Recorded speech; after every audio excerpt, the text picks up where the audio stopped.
I do clinical biomechanics research, and that's the application of engineering to the human body.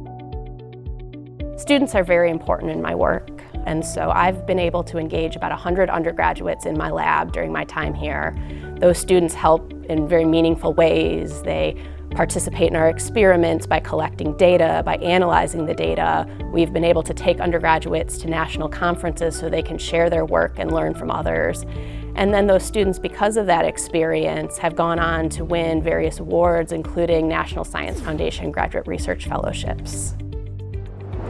Experiential learning is so important for our students because we can only teach so much in the classroom, and we try in that classroom to make it as real world as possible. But when we can get students out into a lab, interacting with real people from the community, or out on a different project, it changes the context for them. It makes it real. They become more passionate. They want to learn more. And I see that in my own classroom and lab, that those students are just so excited about what they're learning, and they put in so much more effort because they want to be the one to solve those problems and be an important part of the solution.